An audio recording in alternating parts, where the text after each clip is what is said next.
À partir du Togo, nous allons effectuer un voyage d'investigation au Bénin, au Nigeria, au Burkina Faso, au Libéria, au Mali, au Niger, au Tchad, au Ghana, au Gabon, au Cameroun, en République démocratique du Congo, en Guinée-Conakry, en Côte d'Ivoire, en Centrafrique, en Afrique du Sud, à Madagascar et enfin revenir au Togo, à Lomé, où nous avons déniché le plus puissant et le plus redoutable gourou des gourous du réseau des trafiquants des ossements humains pour comprendre comment et pourquoi le phénomène du trafic des 206 ossements se fait après la putréfaction d'un corps. La réponse à cette question du comment et du pourquoi se trouve dans un monde ultra mystique d'un réseau de fournisseurs, de vendeurs, d'acheteurs et spécialement de consommateurs des ossements humains. Le constat est clair. Que ce soit par le court ou le long trajet, toutes les flèches se pointent vers les consommateurs. Pour fournir les ossements humains ou s'en approvisionner, il faut profaner et vandaliser les tombes. Pour les vendre en toute sécurité, il faut soit les réduire en poudre, les torréfier, ou en faire des perlimpinpins et les vendre avec une cuillère à café. Pour les acheter, il faut avoir non seulement de l'argent, mais aussi connaître les codes spécifiques par rapport au type d'ossement. Le chiffre 1 est le code pour l'achat des ossements d'un bébé. Le 2 pour l'achat des ossements d'un adulte. Le 3 pour les albinos. Le 4 pour les bossus. Le 5 pour les femmes décédées au cours de l'accouchement. Le 6 pour les ossements des accidentés. Le 7 pour les patriarches. Le 8 pour les rois et les princes.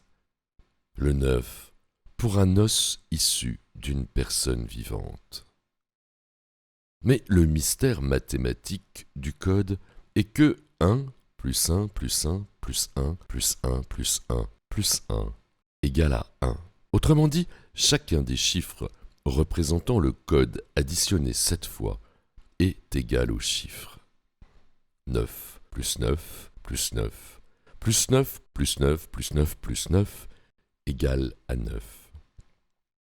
Après avoir acheté les ossements humains, il faut les consommer, et pour bien les consommer, il faut être impérativement une divinité, et savoir en retour accomplir, avec effet immédiat, le miracle que l'adepte ou le demandeur espère ou attend.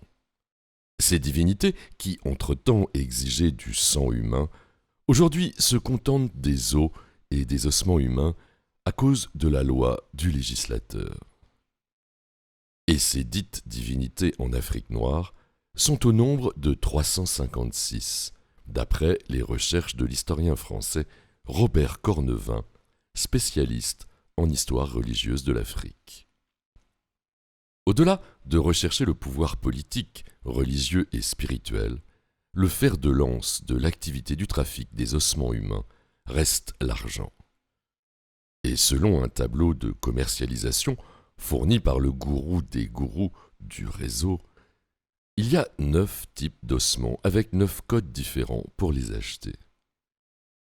Et on ne peut découvrir ce tableau sans initiation en la matière. 1 111 111 francs est le prix d'un squelette entier d'un bébé.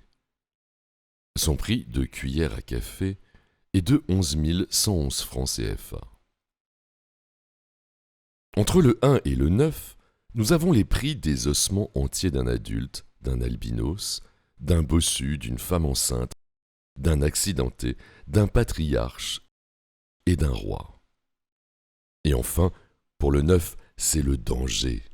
C'est le sacrifice humain indirect. C'est d'ailleurs la raison pour laquelle on parle d'os ici et non d'ossements. Os quand la personne est vivante, ossements quand ceux-ci sont issus d'un corps après putréfaction. On peut demander à quelqu'un de vendre l'os d'une partie de son corps, un os, un doigt par exemple.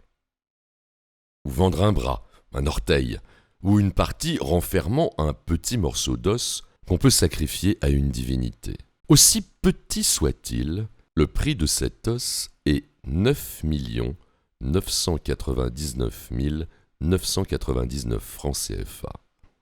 Le prix de sa cuillère à café est également à 9 999 999, tout simplement parce que vous mourrez immédiatement après le sacrifice à la divinité.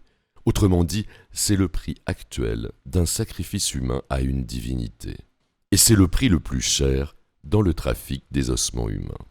Quoi que dise le législateur, les ossements humains restent une matière indispensable à un niveau très élevé de la spiritualité.